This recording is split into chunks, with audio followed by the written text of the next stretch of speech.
সবাইকে স্বাগত জানাচ্ছি এনটিভির নিয়মিত আয়োজন সংলাপ প্রতিদিনে। আপনাদের সঙ্গে আজকে রয়েছে আমি সেলিম মালিক। দর্শক, আপনারা জানেন যে গত 17 বছরে স্বৈরশাসনে আসলে ব্যাংক খাত প্রায় খালি করে ফেলা হয়েছে। শুধু ব্যাংক খাত নয়, আর্থিক খাতও আসলে খুবই দুর্দশার মধ্যে রয়েছে। তবে অন্তর্বর্তী সরকার এবং বর্তমান সরকারের চেষ্টায় এই খাত কিন্তু ধীরে ধীরে রিকভারি করা শুরু করেছে। এ বিষয়ে আমরা কথা বলবো, কতটুকু আগালো আসলে ব্যাংক খাত। এ বিষয়ে আলোচনা করার জন্য আমাদের সঙ্গে রয়েছেন আইএফআইসি ব্যাংকের senior executive vice president Helal Ahmed. স্বাগত জানাচ্ছি আপনাকে। ধন্যবাদ। আমাদের সঙ্গে আরও রয়েছেন সিটিজেন্স ব্যাংকের deputy managing director Mohammad Abdul Latif. আপনাকেও স্বাগত জানাচ্ছি। ধন্যবাদ আপনাকে। হেলাল আহমেদকে দিয়ে শুরু করতে চাই। আপনি জানেন যে দুর্বল ব্যাংকগুলোকে তুলে আনার জন্য বাংলাদেশ ব্যাংক বেশ কিছু পদক্ষেপ নিয়েছে, বিশেষ করে 21 দফার একটা কর্মপরিকল্পনা নিয়েছে। এই বিষয়ে আপনাদের ব্যাংক আসলে কি করছে বা কতটুকু পদক্ষেপ নিয়েছে? দেখেন, আপনি শুরুতেই বললেন যে বিগত 17 বছরে আসলে এটা স্বৈরাচারী সরকার ছিল এবং এই স্বৈরাচারী সরকারের কবল থেকে মুক্ত হওয়ার পরে আসলে ব্যাংকগুলা একটা মুক্ত বাতাসে নিঃশ্বাস নিতে শুরু করেছে। এবং এই পরিবর্তনের মধ্যে আমাদের বর্তমান গভর্নর যে 21 দফার কথা বলেছে, এখানে মূল তিনটা বিষয় চলে আসছে। একটা বিষয় হলো যে খেলাপি ঋণ হ্রাস করা, এবং এটা ওনার ভিশনের মধ্যে এবং আমাদের আর্থিক খাতে এবং ব্যাংকিং খাতে শৃঙ্খলা ফেরানোর জন্য মূল বিষয় নিয়ে আসে যে এই বছরে আমাদের খেলাপি ঋণ, আপনি জানেন যে খেলাপি ঋণের পরিমাণ আমাদের অনেক বেশি, এটা 20% নিয়ে আসে। দ্বিতীয় যে বিষয়টা উনি জোর দিয়েছেন যে কঠোর নজরদারির ব্যবস্থা করা এবং গুড গভর্নেন্স, এই তিনটা বিষয়ের দিকে মূলত ফোকাস করে। এবং আইএফআইসি ব্যাংক আমরা আসলে এই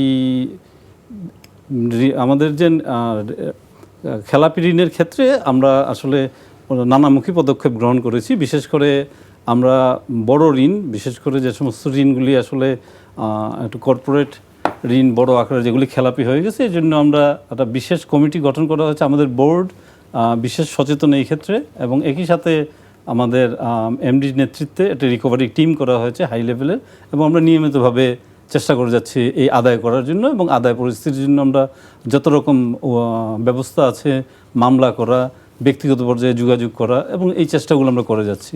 পাশাপাশি তারল্য সহায়তার কথা বলা আছে যে ব্যাঙ্কগুলোতে লিকুইডিটি একটা সমস্যা হয়ে গেছে, এটাও গভর্নরের একটা ভিশনের মধ্যে আছে 21 দফার মধ্যে। এবং আমরা সবসময় লিকুইড থাকতে চেষ্টা করছি, এবং আমরা ঋণ দেওয়ার ক্ষেত্রে এই মুহূর্তে একটু চুজি, এবং আমরা অবশ্যই গুড গভর্নেন্সের দিকে আমাদের বোর্ড এবং ম্যানেজমেন্ট আমরা আসলে খুব সচেতন থাকছি, যাতে করে কোনো রকম গভর্নেন্সে ঘাটতি না হয়, এবং আইএফআইসি ব্যাংক এদিকে এগিয়ে যাচ্ছে। ধন্যবাদ। আব্দুল লতিফ, আপনি বলবেন যে এই 21 দফার অনুযায়ী আসলে সিটিজেন্স ব্যাংক কী ধরনের পদক্ষেপ নিয়েছে বা কতটুকু অগ্রগতি হয়েছে? ধন্যবাদ এনটিভিকে এবং আমার সহ আলোচক হেলাল ভাই এবং যারা দর্শক শ্রোতা যারা আছেন। আপনি যেটা বলেছেন যে আমাদের গভর্নর মহোদয় যেই ব্যাংকগুলোতে ঋণ খেলাপি বেশি, সেই ব্যাংকগুলোকে নিয়ে উনি যেই মিটিং করেছেন, এবং যেখানে যে জিনিসটা চলে আসছে, সত্যিকার অর্থে আমাদের সবচেয়ে বড় সমস্যা ব্যাংকিং খাতে হলো এনপিএল। এই এনপিএল ঋণ খেলাপি যে জায়গাটা আমরা প্রায় 30%-এর উপরে, যেখানে যদি মানে খেলাপি ঋণ 5 লাখ কোটি টাকা। এটার একটা জিনিস হয়েছে যে এই সময়ে আমরা এই তথ্যগুলোর একটা প্রকাশ পেয়েছে, যেটা আন্তর্জাতিক মানদণ্ডে যখন অডিট হয়েছে, বাংলাদেশ ব্যাংকের কঠোর তদারকি মাধ্যমে, অডিটের মাধ্যমে যেগুলো আসছে, এই জায়গাটায় এসে এখনকার সময় সরকার যে পদক্ষেপগুলো নিচ্ছে, যেটা হলো যে এখান থেকে উত্তরণের পথ কি। আমরা এত বড় ইন্ডাস্ট্রিতে যদি এই হাই এনপিএল নিয়ে চলতে চাই, ইন্টারন্যাশনালি আমাদেরকে কিন্তু কান্ট্রি রেটিং কিন্তু আমাদেরকে ডাউন করে দিচ্ছে, যার জন্য গভর্নর মহোদয় যে পদক্ষেপ নিয়েছেন যে 21 দফার একটি, আমাদের হেলাল ভাই বলেছেন যে এটাকে এই বছর 20% নিয়ে আসা, আগামী বছর 10% নিয়ে আসা। এটার জন্য দুই দিক থেকে গুড গভর্নেন্স এবং কঠোর তদারকি, সেইগুলোতে নজর দেওয়া। তারপর সত্যিকার অর্থেই যারা ব্যবসা করতে গিয়ে ক্ষতিগ্রস্ত হয়েছেন বিভিন্ন পারিপার্শ্বিক কারণে, সেই দিক থেকে তাদেরকে কিভাবে সহযোগিতা করা যায়। ইতিমধ্যে অনেকগুলো সার্কুলার আসছে, বাংলাদেশ ব্যাংকের ক্ষেত্রে অনেকগুলো সহযোগিতার কথা বলা হয়েছে, অলরেডি শুরু হয়েছে। তো সেই জায়গাটাই এগুলোকে ইমপ্লিমেন্ট করে আমাদেরকে বাংলাদেশ ব্যাংকের সহযোগিতার কথা বলেছে, আসলে এটা কি ধরনের সহযোগিতা? আপনি দেখেছেন যে সত্যিকার অর্থে যারা ক্ষতিগ্রস্ত হয়েছে, নীতি সহায়তার অধীনে যে রিসেন্টলি যে সার্কুলার হয়েছে ঋষি সহায়তার আন্ডারে বাংলাদেশ ব্যাংক অনেক বড় বড় যারা বিজনেস হাউস যারা আছেন তাদেরকে বেল আউট করার জন্য সেই জায়গাটায় কিন্তু খুব অল্প ডাউন পেমেন্টে একটা গ্রেস পিরিয়ড দিয়ে আপনার দীর্ঘমেয়াদী এগুলোকে কনভার্ট করা হয়েছে।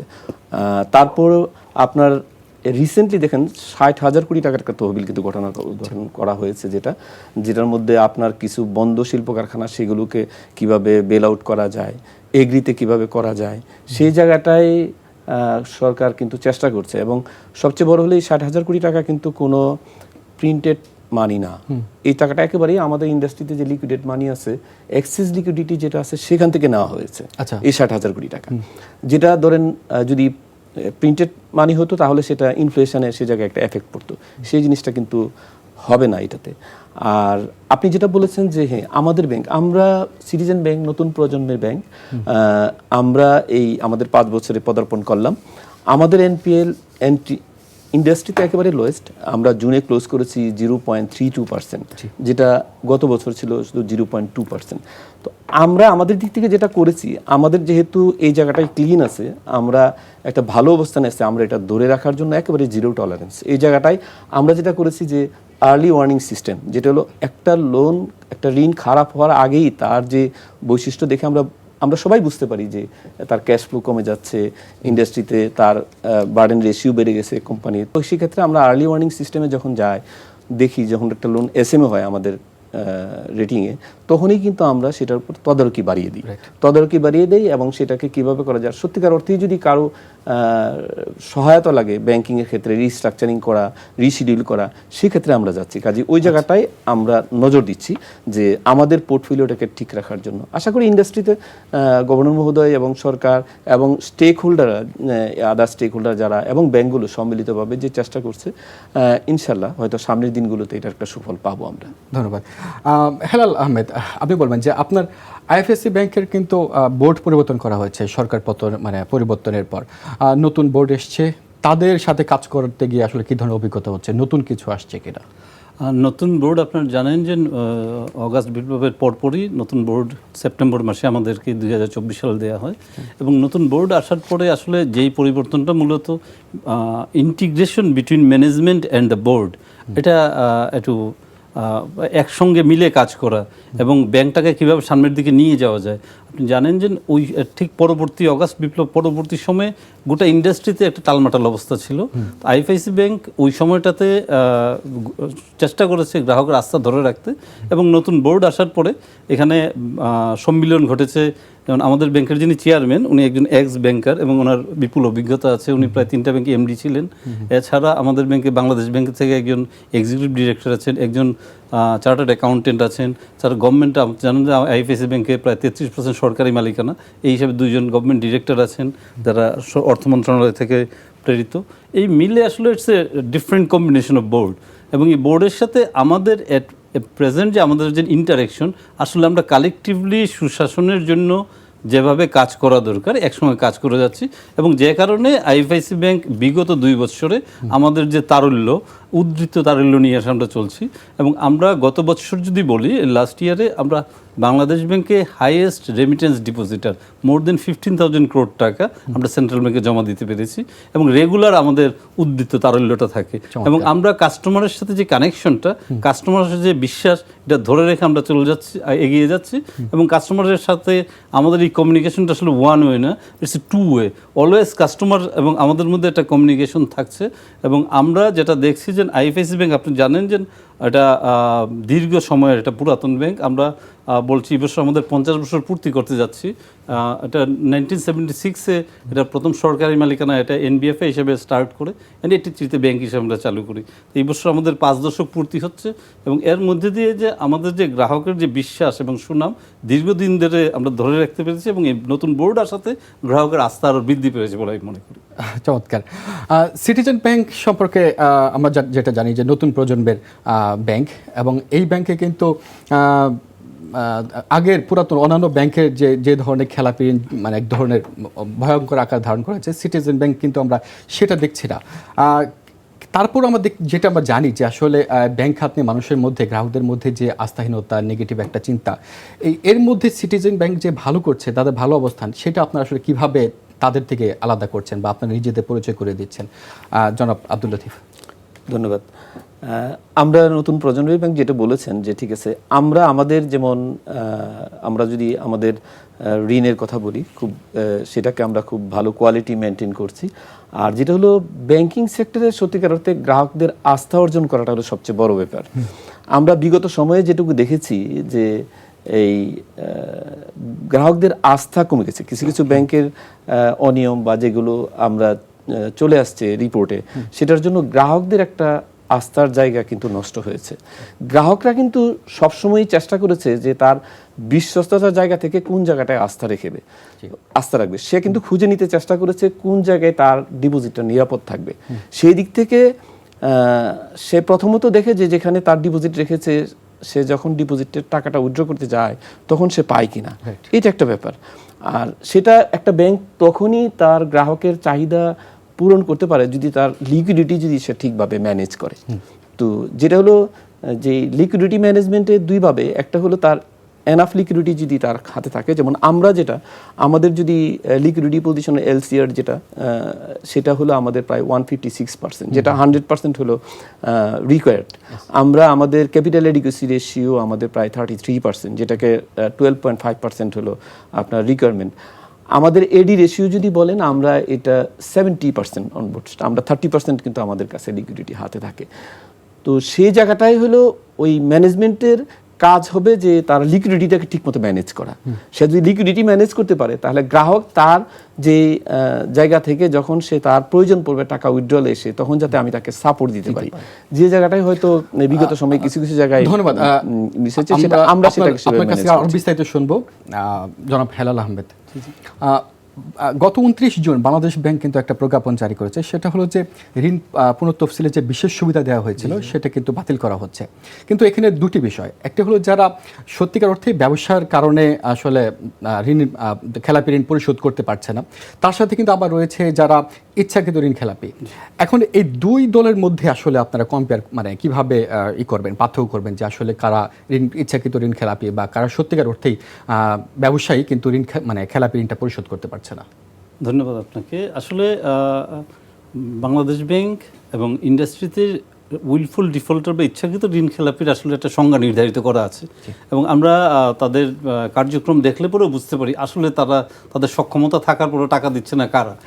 কিছু লোকজন আছে যারা আসলে ব্যাংক থেকে বিভিন্ন উপায়ে টাকা হয়তো নিয়েছে, এবং আপনারা আগেই বলছেন আসলে একটা অরাজক পরিস্থিতির মধ্যে দিয়ে ইন্ডাস্ট্রি গিয়েছে, এবং টাকাগুলো তারা নেয়ার পরে তারা কিন্তু খুব ভালো আরামে চলছে, কিন্তু ব্যাংকের টাকা দিচ্ছে না, এবং এই টাকা কিন্তু আমানতকারীদের টাকা। তো এই ক্ষেত্রে বাংলাদেশ ব্যাংক যে নির্দেশনা উইলফুল ডিফল্টারের, এই ক্ষেত্রে বলা আছে যে তারা এদেরকে চিহ্নিত করা, এবং চিহ্নিত করা আমরা বুঝতেই পারি তাদের জীবনযাত্রা দেখলে পরে তারা কী করতেছে। তারা মাসে মাসে বিদেশ যাচ্ছে, ঘুরছে, ফিরছে, খাচ্ছে, দাচ্ছে, সব করছে, অথচ ব্যাংকে টাকা দেওয়ার সময় তারা ভিন্ন কথা বলতেছে। এই জায়গাতে আমরা তাদেরকে আইডেন্টিফাই করছি এবং উইলফুল ডিফল্টার আমরা লিস্ট করে বোর্ডের অনুমতি নিয়ে বাংলাদেশ ব্যাংকে জানিয়ে দিচ্ছি। এবং উইলফুল ডিফল্টার যারা, তাদের ক্ষেত্রে আসলে দেশ থেকে নিষেধাজ্ঞা সহ নানাবিধ নিষেধাজ্ঞা এই বাংলাদেশ ব্যাংকের নীতিমালায় বলা আছে। তো আমরা আসলে উইলফুল ডিফল্টারকে সুবিধা দিতে চাই না। অবশ্যই আমরা যারা বিভিন্ন কারণে, ব্যবসায়িক কারণে এবং বিরূপ আচরণের কারণে যারা ক্ষতিগ্রস্ত হয়েছে, যারা ব্যবসা করতে পারে নাই, তাদের যদি কোনো সাহায্য লাগে, বাংলাদেশ ব্যাংকেরও এই ক্ষেত্রে যেমন সহায়তার জন্য সার্কুলার দিয়ে আছে, আমরাও ব্যাংকগুলো যাচ্ছি যারা প্রকৃত ব্যবসায়ী, যারা আসলে নানান সমস্যায় পড়েছে, তাদের যাতে আমরা সহায়তা করতে পারি। এবং আমরা ওই জন্য দুইটা ভাগই করে ফেলছি, উইলফুল ডিফল্টারের জন্য একরকম ব্যবস্থা, আবার যারা প্রকৃত ব্যবসায়ী আসলে তারা একটু সুবিধা দিলে, একটু সাহায্যের হাত বাড়িয়ে দিলে তারা দেশের অর্থনীতি টেনে নিয়ে যাবে, আমরা তাদেরকে সাহায্য করতে চাই। এবং আমরা এই যে সমস্ত ব্যবসায়ীরা আসলে বিগত সময়ে বা বর্তমান সময়ে নানাবিধ কারণে, আপনি জানেন একটা বিজনেস সাইকেলে অনেক সময় সমস্যা হয়, ইন্টারন্যাশনাল কারণে সমস্যা হতে পারে, দেশীয় নানাবিধ আন্দোলনের কারণে সমস্যা হতে পারে, তাদেরকে আমরা সাহায্য করতেই চাই। এবং তাদের জন্য সরকারও চায়, আমরাও চাই, কেন্দ্রীয় ব্যাংকও চায়, আমার বোর্ডও চায়, আমরা তাদেরকে সাহায্য করব। কিন্তু যারা ব্যাংকের টাকা নিয়ে দীর্ঘদিন ধরে লাপাত্তা হয়ে গেছেন, টাকা দিবেন না, তাদের বিরুদ্ধে আমরা কঠোর ব্যবস্থা নিতে চাই, এবং আমাদের রেগুলেটর বা বাংলাদেশ ব্যাংক আমাদের সাথে আছে। আমরা চেষ্টা করছি তাদেরকে যাতে করে কোনো রকম সুবিধা না হয় এবং তাদেরকে যাতে ব্যাংকিংয়ের খাত থেকে এই সমস্ত যারা ব্যাংকের টাকা নিয়ে টাকা ফেরত দিবে না তাদেরকে আমরা ব্যাংকিংয়ে তাদের টাকাটা কীভাবে নিয়ে আসা যায় এবং আইনগতভাবে আমরা এটার জোরালো ব্যবস্থা নিচ্ছি। জনাব আব্দুল লতিফ, সিটিজেন ব্যাংক কিন্তু বেশ ভালো অবস্থায়, বিশেষ করে এখানে কিন্তু এনপিএল খুবই কম বলা যেতে পারে, খুবই মানে সামান্য, এটা উল্লেখ করার মতো নয়। কিন্তু তারপরও যারা আসলে প্রকৃত খেলাপি, উইলফুল খেলাপি আর কি, আর যারা সত্যিকার অর্থে আসলে ব্যাংক মানে ব্যবসা করতে চায় কিন্তু কোনো কারণে, যেমনটি বললেন যে কোনো আন্দোলনের কারণে বা দুর্যোগের কারণে তারা আসলে তাদের ব্যবসা বাণিজ্য পরিচালনা করতে পারে না, এই জন্য আসলে তারা খেলাপি হয়েছেন। এই দুটার মধ্যে আপনাদের পার্থক্য করার কি মেকানিজম আপনারা অবলম্বন করেন? হেলাল ভাই ঠিকই বলেছেন, যেটা হলো যে দুই ধরনের বড়োয়ার আছে। যেটা হলো যে উইলফুল ডিফল্টার, যারা দুষ্ট, আসলে যারা ঋণ নিয়েছে না দেওয়ার জন্য এবং ব্যবসা না করার জন্য, আমরা সেটা কিন্তু একটা সময় ঠিকই বুঝি, টের পাই যে ঠিক আছে, যে যেটা হলো যে সত্যিকার অর্থে যারা কোনো সমস্যার কারণে ক্ষতিগ্রস্ত হয়েছে, সেই ধরেন বিগত সময়ে রাজনৈতিক অস্থিরতার কারণে হতে পারে, ইন্টারন্যাশনালি যে যুদ্ধ, দুইটা যুদ্ধ, আমরা ইউক্রেন যুদ্ধ শেষ না হতে আবার মিডল ইস্ট ইরান যুদ্ধ, এই দুইটা যুদ্ধ, এই দুইটাকে এফেক্ট পড়েছে প্রত্যেকের ব্যবসায়ী। আরেকটা এফেক্ট ছিল যখন আমাদের হঠাৎ করে আমরা টাকাকে অবমূল্যায়ন করেছি, যখন হঠাৎ করে ডলার রেট অনেক, ফরেন কারেন্সি রেট অনেক বেড়ে গেল। এই তিনটা জায়গাতেই কিন্তু সত্যিকার অর্থে ব্যবসায়ী যারা, তারা কিন্তু ক্ষতিগ্রস্ত হয়েছে। আমরা সেই জায়গাটাকে আলাদা করে দেখতে হবে, আইডেন্টিফাই করতে হবে, যারা প্রকৃতপক্ষে যারা ক্ষতিগ্রস্ত, তাদেরকে যদি আমরা সহায়তা করি, তারা কিন্তু বেল আউট করা যায়, তাদের কিন্তু ওভারকাম করে আসবে। কিন্তু যারা উইলফুল ডিফল্টার, যারা ইচ্ছাকৃতভাবেই ঋণ নিয়ে ঋণ দিচ্ছে না, তাদের দিক থেকে আমাদের কঠোর হতে হবে। এই কঠোরতা উনি যেমন বলেছেন যে হেলাল ভাই, যে সামাজিকভাবে তাদের অনেক সুবিধা থেকে তাদেরকে বঞ্চিত করতে হবে, এক। সেকেন্ড হলো, আমরা যখন মামলা করি সেই জায়গাটাই দেখা যায় ওখানে দীর্ঘসূত্রিতা হয়ে যায়। আমাদের অর্থনীতির আদালতগুলোতে এখনো অনেক মামলা, আপনি যদি বলেন তাহলে 2,13,000 কোটি টাকার মতো ওই এটার খেলাপি ঋণের মামলা আছে অর্থঋণ আদালতে। আমরা এই মামলাগুলো তো কিন্তু দীর্ঘায়িত হয়। আমরা লোয়ার কোর্টে গিয়ে যদি কোনো মানে রায় পায় যে তার সম্পদ বিক্রি করার জন্য, আবার যখন আমরা বিক্রি করতে যাই, অকশনে যায়, সে কিন্তু হায়ার কোর্টে যায়, হায়ার কোর্টে গিয়ে যায় আপিলের ডিভিশনে বা ওখানে গিয়ে কিন্তু সেটাকে রিড করে। তো ওই জায়গাগুলোতে কিন্তু আমাদের সুযোগ সুবিধাগুলো বন্ধ করতে হবে। যদি একেবারেই রিড করতে হয়, তাহলে তাকে দিয়ে দেন যে 20%, 25% ডাউন পেমেন্ট দিয়ে তাকে আপনি তাহলে রিড করেন। তো ওই জায়গাগুলোতে আমি বলবো যে যদি সরকারের পক্ষ থেকে যেটা এই অর্থঋণ আদালতের সংখ্যা বাড়ানো, ওখানে বিচারকের সংখ্যা বাড়ানো, আপিলের ডিভিশনে ওই জায়গাটায় হাইকোর্টে একটু মানে আরো বেশি বিচারক দেওয়া, কোর্ট বেশি দেওয়া, মানে যত দ্রুততার সহিত নিষ্পত্তি করা যায়। একটা মামলা করার পরে নিষ্পত্তি দিতে 2 বছর, 4 বছর, 5 বছর লেগে যায়, তাহলে তো কষ্ট ফান্ড আছে, সেই জায়গাটায় তো কোনোভাবেই এই টাকা ফেরত পাওয়ার পরেও 5 বছর পরে টাকা ফেরত পেয়ে কি হবে? তো সেই জায়গাটাই আমি মনে করি যে দুষ্ট যারা সত্যিকার অর্থেই যারা আপনার উইলফুল ডিফল্টার, তাদেরকে বিভিন্ন জায়গা থেকে তাদের সুযোগ সুবিধা কাটাল করতে হবে। আমরা আইডেন্টিফাই করে, এটা খুব ইজি, আইডেন্টিফাই করা খুব কঠিন কিছু না, যে কারা এক ব্যবসার কথা বলে অন্য ব্যবসায় টাকা নিয়েছে বা টাকা আছে, দেওয়ার সক্ষমতা আছে, তারপরেও সে টাকা ফেরত দিচ্ছে না।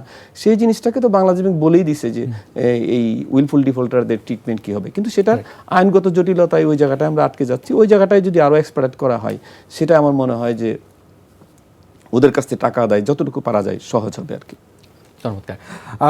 জনাব হেলাল আহমেদ, একটি বিষয় কিন্তু বেশ কড়াভাবে আসার প্রবণতা রয়েছে, বাংলাদেশ ব্যাংক হয়তো এই ধরনের সিদ্ধান্ত নেবে, বেশ জোরসোর আলোচনা চলছে। সেটা হলো যে যদি ব্যাংকের খেলাপি ঋণ আদায় বাড়ানো না যায়, সেক্ষেত্রে পরিচালক যারা রয়েছেন তারা মালিকানা হারাতে পারেন, এই ধরনের একটা আলোচনা আসছে। তো এই ব্যবস্থা যদি করা হয়, তাহলে কি ব্যাংকগুলো কি জবাবদিহিতার মুখে পড়বে কিনা, বা এটাকে আসলে ইতিবাচক হিসেবে দেখছেন কিনা? আসলে বিষয়টা এরকম না যে আসলে মালিকানা হারাতে পারে। বিষয়টা হলো বাংলাদেশ ব্যাংক মালিক পক্ষকে, যারা ব্যাংকের মালিক আছে, ওনাদেরকে ওই মেসেজটাই দিতে যাচ্ছেন, আপনারা ঋণ আদায় করেন।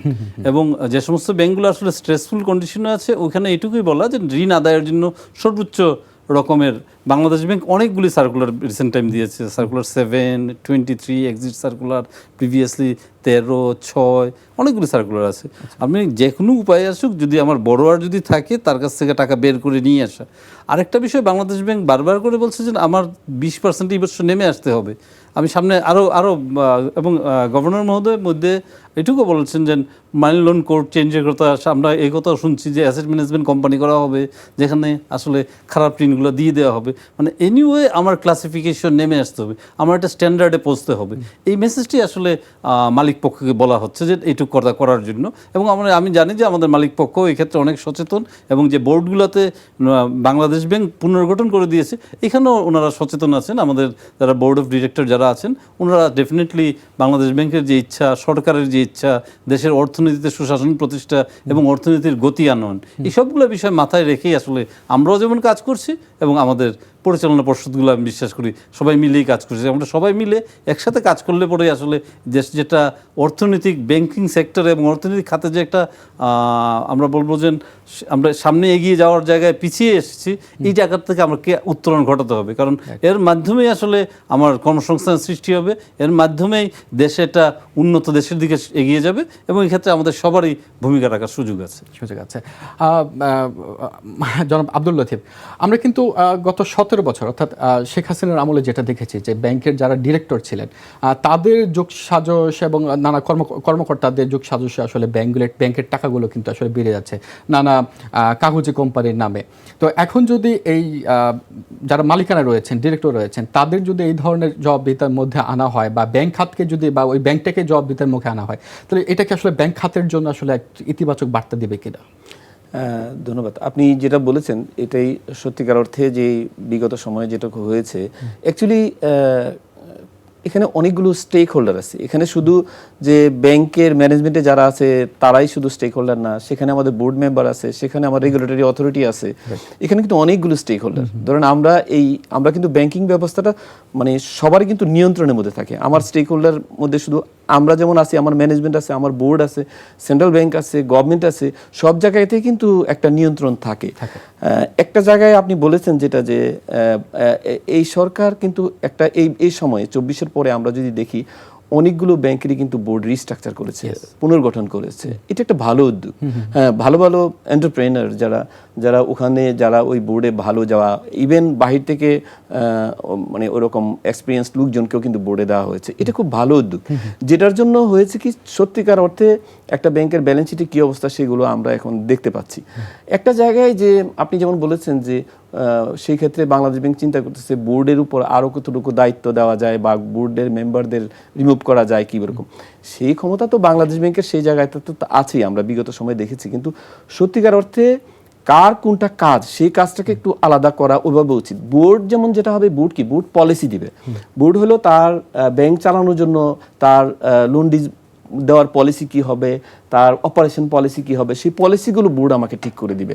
ইমপ্লিমেন্টেশন কিন্তু আমার ম্যানেজমেন্টের দায়িত্ব। অর্থাৎ পুরোটা যদি আমার ম্যানেজমেন্টের দায়িত্ব হয়, তাহলে আমরা যদি ওই জায়গাটা থেকে আলাদা করতে পারি, যেমন লোন কাকে আমি দিব, লোন কাকে দিব, সেই জায়গাটাই ম্যানেজমেন্টের ডেলিগেশন, ম্যানেজমেন্টের বিচার, এই জায়গাটার মধ্যে তার যে অ্যাসেসমেন্ট, এই জায়গাটায় বেশি প্রাধান্য দেওয়া উচিত। বোর্ডের কাছে আমি নিয়ে যাব, ওনাদের দৃষ্টি থেকে দেখবেন। কিন্তু এই জায়গাটাই ম্যানেজমেন্টের হলো সবচেয়ে বড় দায়িত্ব থাকে, যে যদি ওইরকমভাবে আলাদা করা হয় সেই জায়গাটায় লোন অ্যাপ্রুভালের জায়গাটা থেকে আমার মনে হয় ম্যানেজমেন্টের অ্যাকাউন্টেবিলিটি বেশি হবে। যেমন তখন কি হবে, তখন আমাদের অ্যাকাউন্টেবিলিটি আমার গ্রাহকের কাছে সবচেয়ে ফার্স্ট আমার অ্যাকাউন্টেবিলিটি আমার গ্রাহকের কাছে, যাদের কাছ থেকে আমি ডিপোজিট নিয়েছি তাদের টাকা আমার ফেরত দিতে হবে, এটা আমার মধ্যে কাজ করবে। আমি বোর্ডের কাছে অ্যাকাউন্টেবল, সে যে ওনারা যে পলিসি দিয়েছেন সেই পলিসি আমি ইমপ্লিমেন্ট করতে পারতেছি না। আমি সেন্ট্রাল ব্যাংকের কাছে এবং গভর্নমেন্টের কাছে অ্যাকাউন্টেবল, ওনার যে রুলস রেগুলেশন আছে সেইগুলো আমি মেনে কাজ করতেছি কিনা। কাজেই এই জায়গাটায় সবাই মিলেই কিন্তু আমরা স্টেক হোল্ডার। কাজেই এই জায়গাটায় আমি মনে করি যে সবারই আমাদের দায়িত্ব আছে একটা ব্যাংকের পোর্টফোলিও ঠিক রাখা, গ্রাহকদের আস্থা ঠিক রাখা। আমরা যদি সবাই মিলে আমাদের সবার জায়গা থেকে যদি দায়িত্বটা ঠিক মতে পালন করি, বিগত সময় যদি পালন করতাম হয়তো হতো না এরকম, এখনও যদি আমরা সেটা পালন করি তাহলে আমার মনে হয় যে ওই জায়গাটায় ভবিষ্যতে এই ধরনের ক্ষত ব্যাংকিং সেক্টরে হয়তো হবে না। জনাব হেলাল আহমেদ, একটা বিষয় কিন্তু বেশ গুরুত্বপূর্ণ, সেটা হলো যে বাংলাদেশে কিন্তু বেশ কিছু প্রতিষ্ঠান আছে, অনেকগুলো প্রতিষ্ঠান আছে যেগুলোতে হাজার হাজার কোটি টাকা কিন্তু ঋণ নিতে হয়। তবে এবার বাংলাদেশ ব্যাংক সহ সরকারের পক্ষ থেকে কিন্তু এক ধরনের নির্দেশনা জারি করা হচ্ছে, সেটা হলো যে হাজার কোটি টাকার উপরে যদি কেউ ঋণ নিতে চায় তাহলে বন্ড ইস্যু করে আসলে এই ঋণটা নিতে হবে। কিন্তু প্রশ্ন হলো যে বাংলাদেশের পুঁজিবাজারে কি আসলে সেই ধরনের সক্ষমতা রয়েছে যে হাজার কোটি টাকা বন্ড ইস্যু করে তাদের ব্যয় নির্বাহের জন্য বা নতুন কোনো উইং খোলার জন্য প্রতিষ্ঠানের সেই ঋণটা নিবে বা এই বন্ড ইস্যু করে আসলে টাকাটা তুলবে, সেই ধরনের সক্ষমতা রয়েছে কিনা, নাকি ব্যাংকে আসলে ফেরত যাওয়া উচিত? দেখেন, আমাদের পুঁজিবাজার আসলে যেমন আমাদের অর্থনীতি যেরকম নানান টিটবিটসের মধ্যে দিয়ে গিয়েছে, উত্থান পতনের মধ্যে দিয়ে গিয়েছে, পুঁজিবাজারও কিন্তু আসলে দীর্ঘদিন ধরে নানান রকম উত্থান পতনের মধ্যে দিয়ে যাচ্ছে। কিন্তু আমাদের পুঁজিবাজারে কিন্তু মানুষের আস্থা তারপরও শেষ হয় নাই, মানুষের কিন্তু এখনও আশা আছে। এবং বড় ঋণের জন্য গোটা পৃথিবীতে এটা কিন্তু হয়। আমরা দেখেন ব্যাংকিং যে ব্যবসাটা করি, আমরা কিন্তু শর্ট টার্ম ডিপোজিট নিয়ে লং টার্ম লেন্ডিংয়ে চলে গেছি। এটা আসলে একটা বলা যাবে যে স্ট্রাকচারাল চেঞ্জের বিষয়, আমরা এটা হওয়া উচিত না। আমরা যারা কমার্শিয়াল ব্যাংকিং করি আমরা কমার্শিয়াল লোন দিব, বাট আমরা যখন প্রজেক্ট ফাইন্যান্সে যাচ্ছি লং টার্মে চলে যাচ্ছি। আসলে এই জন্য বাজার মূল হলো পুঁজিবাজারে, এবং বড় ফাইন্যান্সিংয়ের ক্ষেত্রে পুঁজিবাজার থেকে টাকা আসাটা উচিত, এবং এটাই industries practice in world wide. But আমার দেশে আসলে পুঁজিবাজারে সবাই আমরা যেহেতু খুব গ্রোন আপ স্টেপ থেকে শুরু করেছি, প্রপার্টারশিপ ব্যবসা থেকে কোম্পানিতে এসেছি, দেন তারপরে বড় হয়েছি, একটা পর্যায়ে এসে বলছি যে আসলে আনম্যানেজেবল, অনেক বড় পুঁজির দরকার পড়ছে, কিন্তু আমরা ব্যাংকের উপর ডিপেন্ডেন্সি গ্রো করে ফেলছি। সরকার যে উদ্যোগ নিয়ে যাচ্ছে, যদি এটা যদি হয়, আসলে কি একটা পর্যায়ে দেখা গেল যে একটা নির্দিষ্ট গোষ্ঠীর আসলে সব টাকা চলে যাচ্ছে। সো পুঁজিবাজার হলে কিন্তু মালিকানাটাও কিন্তু চেঞ্জ হচ্ছে, আপনি বন্ড হতে পারে, শেয়ার ছেড়ে হতে পারে। পুঁজিবাজার হলে সেটা লং টার্ম ফাইন্যান্সিংয়ের জন্য ভালো জায়গা, এবং ব্যাংকগুলোর তখন কমার্শিয়াল লেন্ডিংয়ে আমরা যাব, আমি কমার্শিয়াল বিজনেসটাই করবো, নট লং টার্ম ফাইন্যান্সিংয়ে যাব। লং টার্ম ফাইন্যান্সিং স্পেশালাইজ ব্যাংকের কাজ। একসময় গভর্নমেন্ট যেমন শিল্প ব্যাংক করে দিয়েছিল, তারা শিল্পে ফাইন্যান্স করবে। আমরাও যদি লং টার্ম ডিপোজিট যদি নেই, আমি লং টার্ম ফাইন্যান্সে যাব। এই ম্যানেজ না করতে পারলে এটা গ্যাপ সৃষ্টি হয়। তো আমরা আসলে এটা ম্যানেজ করে করেই চলছি, কিন্তু বেটার যদি আসলে বড় ফাইন্যান্সিং পুঁজিবাজার যায়, তাতে করে আমাদের এখনও কিন্তু মানুষের পুঁজিবাজার আস্থা আছে। এখনও যে ট্রেড হয় পুঁজিবাজার যে পরিমাণটা যায়, ডেফিনেটলি এটা আরও বেশি আসবে। এবং আপনি জানেন যে আমার একটা বড় মিডল ক্লাস আছে, যার গ্রোন আপ হচ্ছে দিন দিন, পার ক্যাপিটা ইনকাম বাড়ছে, মানুষের পারচেজিং পাওয়ারও বাড়ছে। তো ফলে আমার হিসাবে পুঁজিবাজারে যাওয়াটা হলে ভালো জায়গা, যেখান থেকে আসলে ইন্ডাস্ট্রিগুলো নিতে পারবে এবং তার খরচ কমে যাবে পুঁজিবাজার থেকে নিলে পরে। ব্যাংকে যে খরচটা তার দিতে হয়, এই খরচটা হচ্ছে পুঁজিবাজার, তার খরচটা থাকবে না, এবং এখানে অ্যাকাউন্টেবিলিটিও বাড়বে। কারণ মালিকানা যেমন স্প্লিট হবে, আবার তার শেয়ার হোল্ডারদের কাছে রেগুলার জবাবদিহিতার মধ্যে যেতে হবে। তো সো এটা আমার মনে হয় good initiative from the government. জনাব আব্দুল লতিফ, হেলাল আহমেদ যেমনটি বললেন যে আসলে পুঁজিবাজারের প্রতি মানুষের কিন্তু আস্থা এখনও আছে, সেটা আমরা কিন্তু দেখতে পাচ্ছি। এখন কিন্তু পুঁজিবাজার বেশ ভালো মানে উন্নতির দিকে যাচ্ছে এবং সূচকও কিন্তু বাড়ছে। কিন্তু প্রতিষ্ঠানগুলো বন্ড ইস্যু করার পর আমরা যে অতীতে যেটা দেখেছি যে অনেক প্রতিষ্ঠান কিন্তু বন্ড ইস্যু করার পর সেখানে আর্থিক কেলেঙ্কারির বিষয়টাও আমরা পেয়েছি। এখন নতুন যে নির্দেশনা আসতে যাচ্ছে যে বন্ড ইস্যু করার বিষয়টা, এটা কি আসলে ইতিবাচক কিনা, আপনার কাছে কি মনে হয়? দেখেন, সারা পৃথিবীতে হেলাল ভাই যেমন বলেছেন যে লং টার্ম ফিন্যান্সিং কখনো ব্যাংক থেকে, কমার্শিয়াল ব্যাংক থেকে নিয়ে কোনো ইন্ডাস্ট্রি করাটা ভায়াবল হয় না। আপনি এখন 11, 13, 14 এরকম ইন্টারেস্ট দিয়ে কোনো একটা কোনো ইন্ডাস্ট্রি ভায়াবল না। তাহলে তার ইকুইটির পরে যেটুকু লং টার্ম ইনভেস্টমেন্ট যদি সে বড়োয়িং যদি করতে চায়, সেটা বন্ড মার্কেটে যাবে অথবা পুঁজিবাজারে যাবে। পুঁজিবাজার এখন যে অবস্থায় বলতেছেন, সেই জায়গাটায় কিন্তু আরও একটু আমাদের ট্রান্সপারেন্ট হলে, সেই জায়গাটায় যদি আরও একটু ট্রান্সপারেন্ট, অনেক গ্যামলিং হয়, যার জন্য গ্রাহকরা, যারা ডিপোজিটর, দেখেন একটা জায়গায় কিন্তু ওই বাজারটা স্ট্রং হলে কিন্তু আমাদের যখন লিকুইডিটি, যখন এনাফ লিকুইডিটি আমাদের কাছে আছে, আপনি যদি বলেন এত ক্রাইসিসের মধ্যে ব্যাংকিং সেক্টরে যখন বিভিন্ন পদক্ষেপ নেওয়ার পরে যখন মানুষের একটু আস্থা যে বেড়েছে, তার একটু প্রমাণ হলে দেখেন এখন কিন্তু এই সময়ের মধ্যে কিন্তু প্রায় 11% ডিপোজিট বেড়েছে ব্যাংকিং সেক্টরে। তাহলে কি এখনও কিন্তু আইডল মানি যাদের কাছে আছে ডিপোজিটের কাছে, তারা কিন্তু আবার ব্যাংকের কাছেই আসছে ডিপোজিট রাখার জন্য। আর আমাদের বিনিয়োগের ক্ষেত্রে যে সমস্যাটা ছিল ম্যাচুরিটি মিসম্যাচ, আমরা ডিপোজিট নিচ্ছি 3 মাস, 6 মাস, 1 বছরের ম্যাচুরিটিতে, কোনো ক্ষেত্রে হয়তো 2 বছর, 3 বছর, 5 বছর ডাবল বেনিফিটে যারা আছে, সেটা খুবই পার্সেন্টেজে খুবই কম।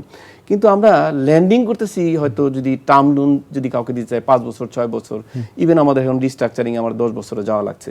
এই যে ম্যাচুরিটি মিসম্যাচ, এই মিসম্যাচের জন্য কিন্তু গ্রাহক যখন টাকা ফেরত চায়, তখন কিন্তু অনেক ব্যাংক তার লিকুইডিটি ক্রাইসিসের জন্য সে কিন্তু টাকা ফেরত দিতে পারে না, কারণ সে ডিপোজিটের কাছে ডিপোজিট নিয়েছে 3 মাসের জন্য, 6 মাসের জন্য, 6 মাস পরে সে টাকা নিতে আসবে, কিন্তু এই টাকা যাকে লোন দিয়েছে তাকে দিয়েছে 5 বছরের জন্য, তো সে তো চট করেই 5 বছরের টাকা ফেরত চাইতে পারে না যে তুমি আমার টাকা ফেরত দাও। এই জায়গাটায় ম্যাচুরিটি মিসম্যাচ, এইটার জন্য আমাদের কমার্শিয়াল ব্যাংকগুলোর সবচেয়ে বড় প্রবলেম। এর জন্যই আপনার দেশের যে ইন্ডাস্ট্রি গড়তে হয়, তাহলে পুঁজিবাজার এবং বন্ড মার্কেট যেটা আপনি যেটা বলেছেন, সেই জায়গাটাকে অবশ্যই স্ট্রং করতে হবে। ওই জায়গাটায় যদি একটা ভালো পলিসি দিয়ে যদি ওই জায়গায়ও মানুষের, জনগণের আস্থা আনা যায়, মানুষ তখন বন্ড কিনবে, মানুষ তখন পুঁজিবাজারে আইপিওতে পার্টিসিপেট করবে, সেই জায়গায় সে ট্রানজ্যাকশন করবে, ওই জায়গাটা হবে। আর আমরা কমার্শিয়াল ব্যাংক, আমরা কমার্শিয়াল যে ব্যাংকিং যে সার্ভিস, সেই সার্ভিসে থাকবো, তার লেনদেন, অ্যাকাউন্টিং, তার যে আদার সার্ভিসগুলো আছে ব্যাংকিংয়ে, সেইগুলো দিব। সেই জায়গাটাই আমার মনে হয় যে বন্ড মার্কেট যদি ওইরকম বা যদি বিশ্বস্ততার সহিত যদি করা যায় বিগত সময়ের মতো না, যাতে যারা বন্ড কিনবে তাদের যেন বিশ্বস্ততা ট্রান্সপারেন্সির জায়গাটা যেন তৈরি হয়। স্পেশালি যেসব কোম্পানিতে এই টাকাগুলো ইনভেস্ট হবে, তাদের ব্যালেন্স শিটে একটু ট্রান্সপারেন্ট হতে হবে। আপনারা জানেন যে এখন সরকার যেগুলো আমাদের ব্যাংকিং ক্ষেত্রে IFRS 9 সেটা হচ্ছে, এবং ইভেন কোম্পানিগুলোর ব্যালেন্স শিটকে কিন্তু মানে ওইটা কিন্তু যারা অডিট করবে, অডিট ফার্মগুলোতে একটা অ্যাকাউন্টেবিলিটির মধ্যে কিন্তু তাদেরকে নিয়ে আসা হয়েছে। এখন কিন্তু চট করে কেউ একটা অডিট ফার্মের কাছে একটা ব্যালেন্স শিট যদি বলে যে আমাকে তুমি অডিট করে আমাকে সার্টিফাই করে দাও, অডিট কোম্পানিগুলো তো দিবে না। এই প্রত্যেকের জায়গাগুলোতে, ওই জায়গাগুলোতে অ্যাকাউন্টেবল যদি করা হয়, স্পেশালি অডিট ফার্মগুলোকে, তাহলে কিন্তু যারা ইনভেস্ট করবে, তারা ইনভেস্টর কাছে কিন্তু ওই কোম্পানির চিত্রটা কিন্তু ক্লিয়ার থাকে। সে কোয়ার্টারলি তার ফিনান্সিয়াল ডিসক্লোজার দিবে, হাফ ইয়ারলি ফিনান্সিয়াল ডিসক্লোজার দিবে, তখন যে ইনভেস্টর সে কিন্তু দেখতে পাবে ওই কোম্পানির অবস্থা কি, তার লিকুইডিটির কি অবস্থা, ক্যাশ ফ্লোর কি অবস্থা, তার টাকা কি ফেরত পাবে কিনা, সেগুলো কিন্তু বুঝতে পারে। ওই জায়গাগুলোতে ট্রান্সপারেন্সি নিয়ে আসলে আমি মনে করি যে ওই বন্ড মার্কেট বলেন আর ক্যাপিটাল মার্কেট বলেন, সেই জায়গাগুলোতে সুযোগ আছে, অনেক সুযোগ আছে। আর সারা বিশ্বে কিন্তু আসলে বন্ড মার্কেট বেশ জনপ্রিয়, বাংলাদেশে হয়তো সেটা হবে। জনাব হেলাল আহমেদ, আপনার কাছে জানতে চাই, সেটা হলো যে আপনি জানেন যে ব্যাংক খাত নিয়ে আসলে নেতিবাচক একটা প্রচারণা রয়েছে, যদি ইতিবাচকও কিন্তু ব্যাংক খাত নানা ধরনের খবর থাকে, কিন্তু মানুষ কিন্তু এই নেতিবাচক খবরটাই কিন্তু তাদের মনে থাকে, বিশেষ করে গ্রাহকের আস্থা ফিরে নিয়ে আসা একটা বড় চ্যালেঞ্জ। তো সেই চ্যালেঞ্জের মধ্যে IFIC ব্যাংক আসলে কি ধরনের পদক্ষেপ নিচ্ছে যেন তার গ্রাহকের মধ্যে যে পুরো ব্যাংক খাত নিয়ে যে ধরনের একটা আস্থাহীনতা, এটা ফিরে নিয়ে আসার জন্য আপনারা কি করছেন? ধন্যবাদ আপনার সময়োচিত প্রশ্নের জন্য। আসলে বেশ দিন ধরেই ব্যাংক খাতে এই নেতিবাচক প্রচারণাটা আসলে সবাইকে ডিস্টার্ব করছে। IFIC ব্যাংকেরই না, পুরো ইন্ডাস্ট্রি আসলে এটাতে ইফেক্টেড।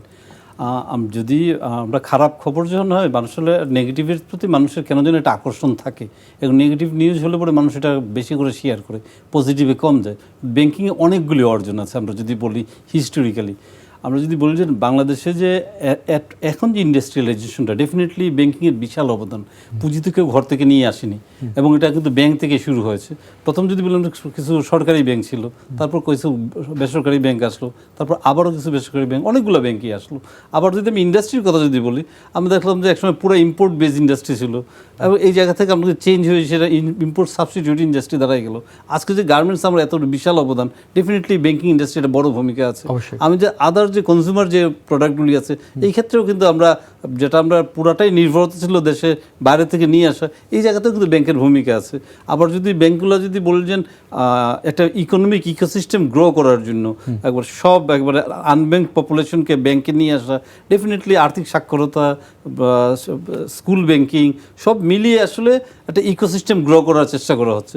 বাট এর মধ্যে যে নেগেটিভ নিউজগুলি আসে বিগত সময়ে আমরা দেখেছি, এবং এই নেগেটিভ নিউজগুলো কিন্তু আপনার মূলধারা যে নিউজগুলি আছে ওখান থেকে কখন নেগেটিভ নিউজটা আসে না, আসে কিন্তু যে সমস্ত জায়গা থেকে, আমি নাম বলতে চাই না, অনেকগুলি মিডিয়া আপনারা জানেন হয়তো ওই জায়গা থেকে আসে। সোশ্যাল মিডিয়াও কিন্তু সোশ্যাল মিডিয়াতে অনেক সময় অনেক না বুঝিয়েও শেয়ার করে এটা, এবং এটা একজন আরেকজন শেয়ার করে যে নিয়ে যায়। ডেফিনেটলি আমরা চাচ্ছি সুশাসন, আমরা চাচ্ছি স্বচ্ছতা, আমরা চাচ্ছি রেসপন্সিবিলিটি গ্রো করা, এবং এই জায়গাতে আমাদের সবারই একটা প্রচেষ্টা আছে। সরকার চাচ্ছে, আমাদের রেগুলেটর চাচ্ছে, এবং আমরা ব্যাংকগুলোও চাচ্ছি যা ঘটে গিয়েছে, অতীতে যেটা ঘটে গেছে ডেফিনেটলি এটা আইনের আওতায় আসবে, তাদের শাস্তির আওতায় আনা হবে, বিচার করা হবে এটার। কিন্তু এর মানে এই না সারাক্ষণ এটার মধ্যে থাকে, কারণ আমরা তো সামনে এগিয়ে যেতেই হবে, আমার পিছনে যাওয়ার তো কোনো সুযোগ নেই। এবং সামনে এগিয়ে যাওয়ার জন্য আসলে পজিটিভ নিউজটাই আমি সবার কাছে অনুরোধ রাখবো, যারা আসলে মিডিয়াতে আছেন বিশেষ করে তাদের প্রতি, এবং অবশ্যই আমাদের গ্রাহকদের প্রতি, আপনারা আমাদের সাথে থাকেন, ব্যাংকের সাথে থাকেন, এবং অবশ্যই সুশাসনের সাথে থাকেন। আমরা সামনের দিকে এগিয়ে যাব নিশ্চিত। জনাব আব্দুল লতিফ, আমরা কিন্তু আসলে সোশ্যাল মিডিয়া বা বিভিন্ন ধরনের আপনার মিডিয়া, পত্রিকা এবং টেলিভিশন আমরা নানা ধরনের আসলে নেগেটিভ খবর পাই ব্যাংক খাত নিয়ে। এবং আপনি জানেন যে ইসলামিক ব্যাংক সহ বিভিন্ন ব্যাংকে, বিশেষ করে যে 5টি যে ব্যাংক মার্জার করা হলো, এইসব ব্যাংকগুলো কিন্তু যখন নেগেটিভ নিউজ আসলো, নেতিবাচক যখন খবর আমরা পেলাম, তখন কিন্তু হু হু করে মানুষ টাকা তোলা শুরু করলো, এবং সেসব ব্যাংক কিন্তু বেশ ভালো ধরনের সমস্যার মধ্যে জর্জরিত, এখনও তারা কাটিয়ে উঠতে পারেনি।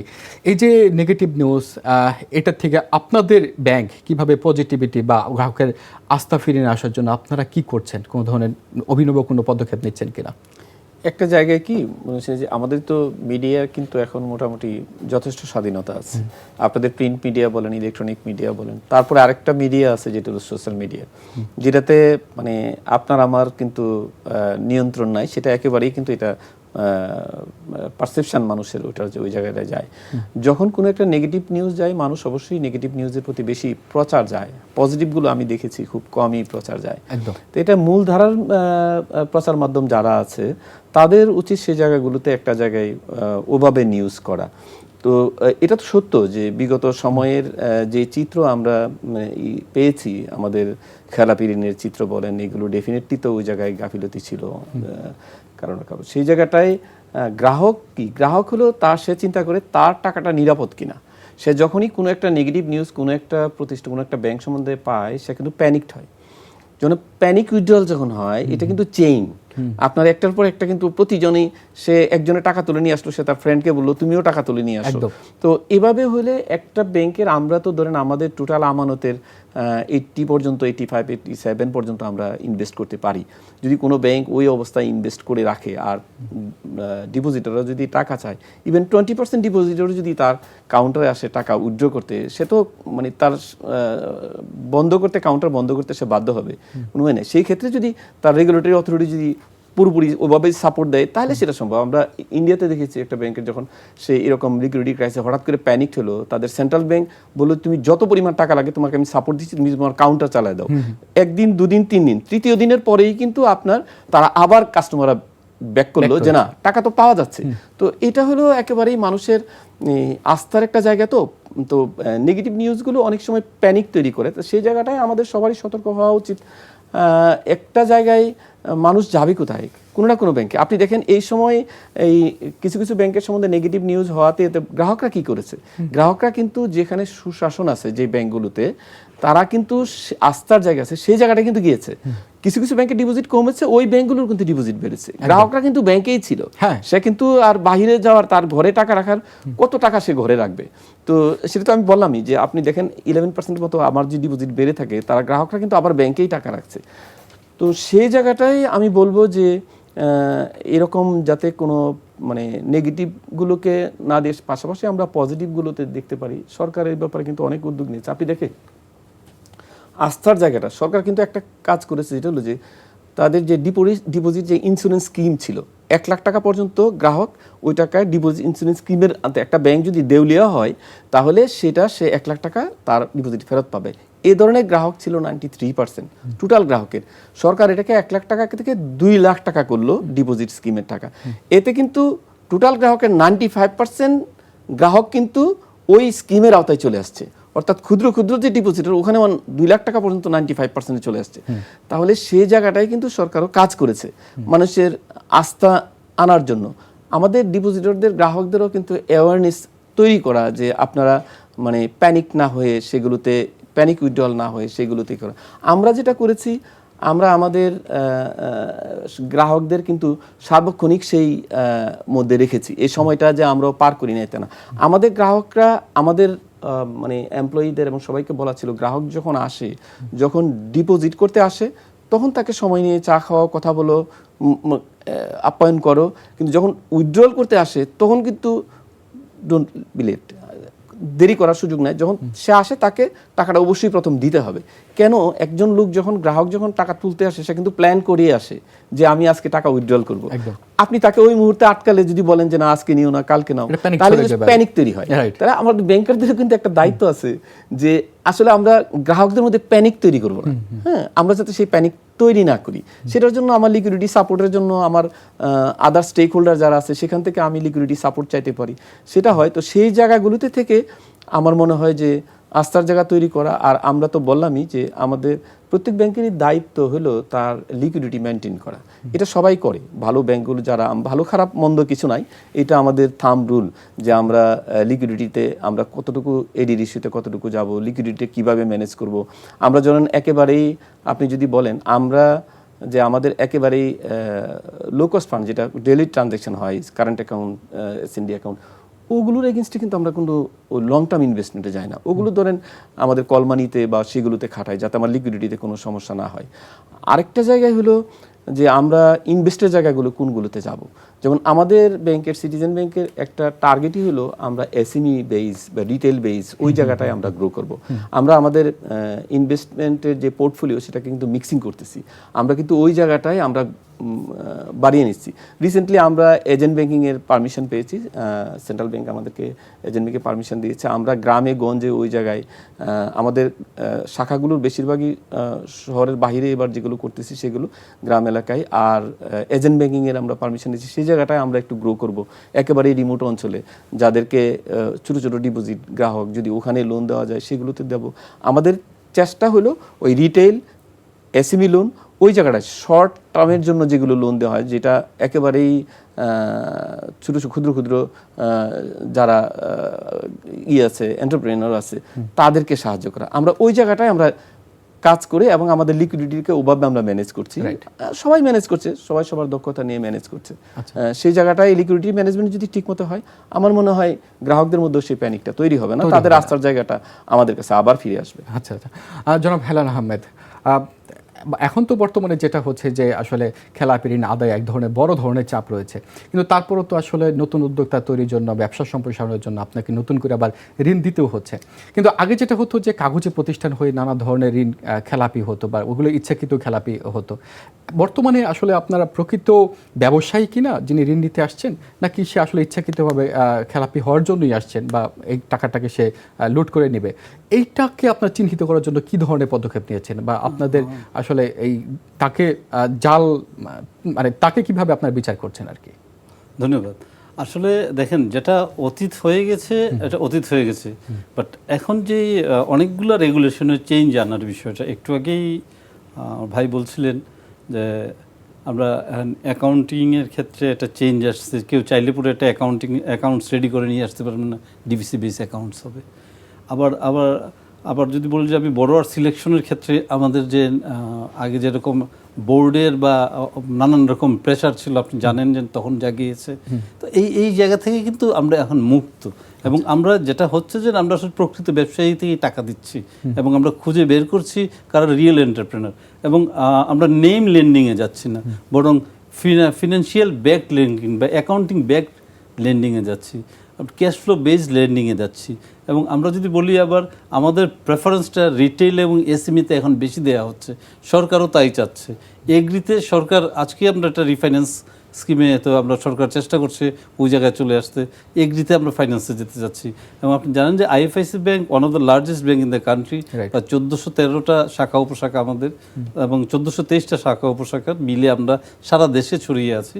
এবং আমরা আমাদের এই নেটওয়ার্কের বেনিফিটটা আমরা এখন নিচ্ছি এবং আমরা চাচ্ছি যে এর মাধ্যমে আমরা প্রত্যন্ত অঞ্চলে সমস্ত ক্লায়েন্ট যারা ছোট ক্ষুদ্র মাঝারি তাদের কাছে পৌঁছতে, এবং আমরা এর মাধ্যমে আসলে বেশ ভালো সাড়া পাচ্ছি। আমি যদি বলি যে অ্যাট প্রেজেন্ট আমরা যে পরিমাণ বিজনেস ভলিউম হ্যান্ডেল করি, এটা আসলে অতীতে একটা গোষ্ঠী বা একজন মানুষের হাতে চলে যাওয়ার মতো ব্যবস্থা ছিল। এই জায়গা থেকে আমরা বেরিয়ে এসেছি এবং ইন্ডাস্ট্রি ওই জায়গা থেকে বেরিয়ে আসছে। এবং ইকোনমিক ভাইব্রেন্সের জন্য এবং ইকোনমিক্সের গ্রোন আপের জন্য আসলে এই ক্ষুদ্র মাঝারি এই জায়গাতেই আসলে আমাদের গ্রো করার সুযোগ আছে, যেখানে আসলে স্বল্প পুঁজিতে বেশি মানুষের কর্মসংস্থান হবে এবং ডেফিনেটলি দেশের অর্থনীতি একটা ভিন্ন জায়গাতে যাবে। চমৎকার চমৎকার।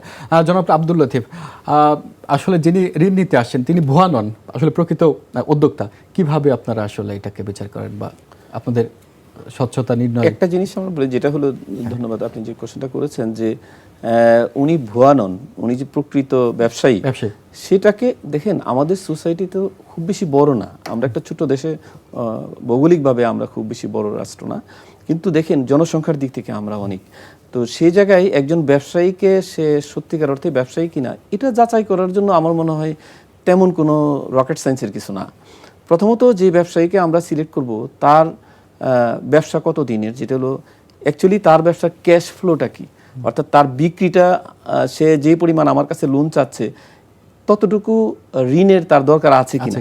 সে একটা দোকান, ধরেন ছোট দোকান, তার দেখা যায় সে আমার 20 লাখ টাকা আমার কাছে ঋণ চাইলো, তাহলে তার দোকানে মালামাল রাখার জন্য কতটুকু জায়গা আছে, তার বিক্রি কতটুকু হইতে পারে, সেই জায়গাটা তো আমরা অ্যাসেস করার সুযোগ আছে আমাদের। এই যে যিনি উনি বলেছেন হেলাল ভাই, যে এখন কিন্তু অনেক টুলস আছে। একটা হলো তার ফিনান্সিয়ালকে এখন জাজ করার জন্য, মানে এখন যে ICRR যেগুলো আসছে টুলস যেগুলো, এবং ডিবিসি করতে হয়, এখন ইচ্ছা করলে একজন চার্টার অ্যাকাউন্টেন্ট কোনো একটা ফিনান্সিয়াল, কোনো একটা অর্গানাইজেশনের তার ফিনান্সিয়াল রিপোর্ট সে কোনো টেম্পারিং করতে পারে না, সে কিন্তু ওখানে সার্টিফাই করতে হলে তার দেখে শুনে তার সার্টিফাই করতে হয়। তো সেই জায়গাগুলোতে অনেকগুলো টুলস আসছে। আর একটা জায়গায় হলো যে একটা গ্রাহককে দুইভাবে করা যায়, যদি তার পেছনের হিস্ট্রি যদি থাকে, তার বিহেভিয়ার যদি, তার লোন প্যাটার্ন হিস্ট্রি থাকে, সেখান থেকে কিন্তু আমরা তার ডাটা নিতে পারি। আপনি দেখেন অন্য দেশে কি হয়, পৃথিবীর অন্য দেশে সে যে ক্রেডিট কার্ড ইউজ করে, স্যার ক্রেডিট কার্ডের রিপেমেন্ট বিহেভিয়ার দিয়ে কিন্তু তাকে যাচাই করা হয় যে আসলে সে কি, কিন্তু সে টাকা ফেরত দেওয়ার মন মানসিকতা তার আছে কিনা, ঠিক আছে। তাহলে এটা এক ধরনের তার বিহেভিয়ার। অর্থাৎ আমরা যেমন CIB ডাটাবেজ নেই, CIB-তে তার রেকর্ড দেখি সেটা, তো একটা কাস্টমারকে যখন আমরা লোন দিই তার রিয়েল তার নিড আছে কিনা, সে যে জায়গাটায় যে ব্যবসাটার জন্য আমার কাছে লোন চেয়েছে এই বিজনেসটা কি মার্কেটে ভায়াবল কিনা। অর্থাৎ যদি কোনো ম্যানুফ্যাকচারিং ইন্ডাস্ট্রি হয়, আমাদের দেখতে হয় যে আসলে মার্কেটে ডিমান্ড কতটুকু, এখন যে সাপ্লাই আছে, এখন যে প্রোডাকশন ক্যাপাসিটি আছে ইন্ডাস্ট্রিতে সেটা কতটুকু আছে। আমি যদি তাকে আবার দিই সেটা কি ওভার ক্যাপাসিটি হবে কিনা, তাহলে সে তো আর সেই বিক্রি করতে পারবে না। তো অনেকগুলো টুলস আছে যেগুলো আমরা যদি দেখে দেই। একটা হলো তার রিপেমেন্ট বিহেভিয়ার, তার ছোট দেশ তো, আপনি একটা লোক সম্বন্ধে চেনা জানার খুব বেশি আপনার কঠিন কিছু না, একজনকে বোরোয়ার যে আপনি সিলেক্ট করতে চান।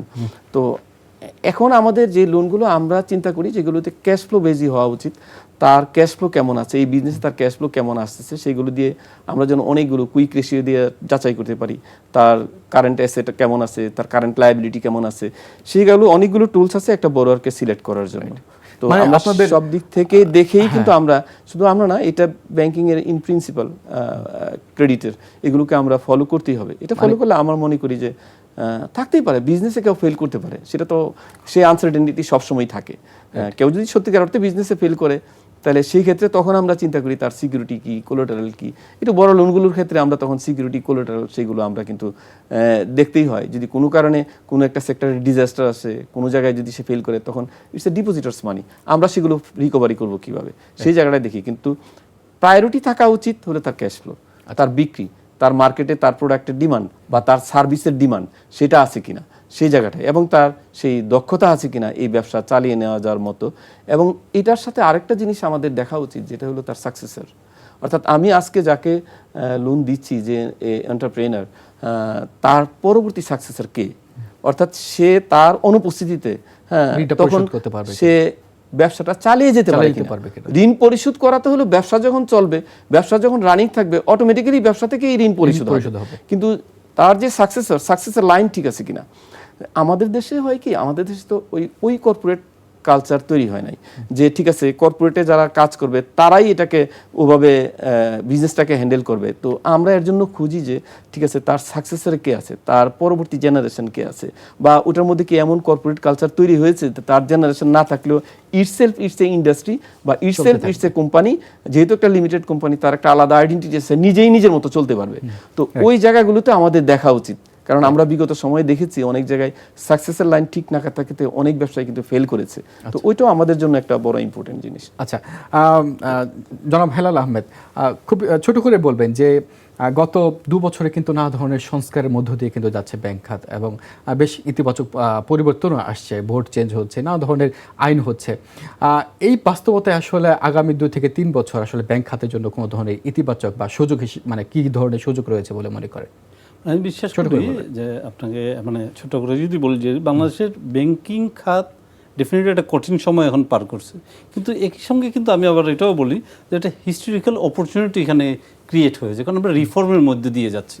আমার যে এই সময়টা সংকটের সাথে কিন্তু সমাধানও আসছে, এবং আমরা যখন সংকটে পড়ি তখন সমাধানটা ডেফিনেটলি মানে জাজমেন্টালটা আরও বেটার জাজমেন্ট আসে।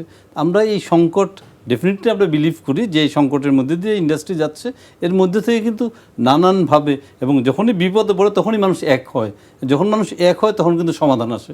তা ইন্ডাস্ট্রিতে এখন এই ঘটনাটাই ঘটে গেছে, অনেক রকম সমস্যা যাচ্ছে ব্যাংকিং ইন্ডাস্ট্রিতে, অনেক রকম নেগেটিভ প্রচারণা আছে, বোর্ড অনেকগুলো ভেঙে দেওয়া হয়েছে, এবং আবার এর সাথে সাথে নতুন সম্ভাবনাও দেখছি আমরা। এবং আমরা বিশ্বাস করছি, যেটা একটু আগে ভাই বললেন যে আমাদের ডিপোজিটের গ্রোথ বাড়ছে, আমাদের 21 লক্ষ কোটি হাজার মানে আমাদের ডিপোজিট বেড়ে গেছে, আমার অ্যাডভান্সের পরিমাণটাও বাড়ছে, যদিও ওই পরিমাণে না, অ্যাডভান্সের গ্রোথটা একটু কম আছে, বাট ডেফিনেটলি আমরা এই সংকটের মধ্যে থেকেই কিন্তু নতুন সম্ভাবনার দ্বার উন্মোচন হবে। আমরা অনেকগুলো বিষয় দেখছি। আমি যদি বলি যে আমরা রেমিটেন্সের ক্ষেত্রে ইতিবাচক ধারা বেশ দিন ধরে চলছে, ডেফিনেটলি এটা কিন্তু আমাদের ইন্ডাস্ট্রির প্রতি মানুষের আস্থারই প্রকাশ করে, এবং আমরা এখান থেকেই বুঝতে পারছি যে এই বছর আমরা যদি মনে করি 2026 আমরা রিফর্ম স্টার্ট করেছি, এবং আমরা বিশ্বাস করি 2026-2027 ভিতরে ইন্ডাস্ট্রি ডিফারেন্টলি টার্ন অ্যারাউন্ড করে যাবে। জনাব আব্দুল লতিফ, এই সংস্কারের মধ্য দিয়ে যে যাচ্ছে ব্যাংক খাতে, এটা আসলে আগামীতে আসলে কি ইতিবাচক বার্তা পাচ্ছেন? আপনি দেখেন, যদি ইতিবাচক বার্তার দিক থেকে যদি বলেন, দেখেন আমাদের কিন্তু ফরেন এক্সচেঞ্জ রিজার্ভ সেই জায়গায় কিন্তু 17 বিলিয়ন থেকে এখন প্রায় 32 বিলিয়নের মতো, আমরা ওই জায়গায় কিন্তু একটা বড় একটা জাম্প কিন্তু আমরা দিয়েছি। এইগুলো কিন্তু এই আস্থার একটা প্রতীক। রেমিটাররা যে আমাদের উপর আস্থা রেখেছেন, ব্যাংকিং চ্যানেলের মাধ্যমে টাকা পাঠাচ্ছেন, এটা একটা বড় জিনিস। 20% আমাদের যে রেমিটেন্স বেড়েছে, এটা আমাদের একটা সম্ভাবনার বড় জায়গা কিন্তু তৈরি করছে। আমাদের রিজার্ভ বেড়েছে, আমাদের এখন কিন্তু সক্ষমতা বেড়েছে, এটা একটা বড় জায়গা হচ্ছে। আরেকটা যে জায়গাটা হলো টেকনোলজিতে, আমরা টেকনোলজিতে অনেক চেঞ্জ নিয়ে আসতেছি, যে ব্যাংকিং সেক্টর যতটুকু টেকনোলজিতে পজিটিভ হবে, এই জায়গাটা একটা বড় সম্ভাবনার দিক রয়ে গেছে, যেগুলো গ্রাহকদের আস্থা ফিরিয়ে নিয়ে আসার জন্য, ট্রান্সপারেন্ট করার জন্য। এর সাথে আমাদের ক্যাশলেস যে ইকোনমি, সেটার জন্য আপনারা জানেন Bangladesh bank Bangla QR code চালু করেছে। আমরা যদি ক্যাশলেস ইকোনমির দিকে যেতে পারি এবং টেকনোলজিকে খুব ওয়েলকাম করতে পারি, একটা এস্টাবলিশ করতে পারি, আমার মনে হয় সামনের দিনগুলোতে ব্যাংকিং সেক্টর গ্রাহকদের একটা বড় আস্থার জায়গা তৈরি হবে, এবং আমরা আরো ভালো করব। ধন্যবাদ দুজনকে, খুব চমৎকার আলোচনা হলো। নিশ্চয়ই নানা সংস্কারের মধ্য দিয়ে যাচ্ছে ব্যাংক খাত, এবং আশা করাই যাচ্ছে যে আগামী কিছুদিনের মধ্যে এই ব্যাংক খাত আবার সুস্থ ধারায় ফিরে আসবে। যে যেখান থেকে দেখছিলেন, সবাই ভালো থাকবেন, সুস্থ থাকবেন, থাকবেন NTVর সঙ্গে।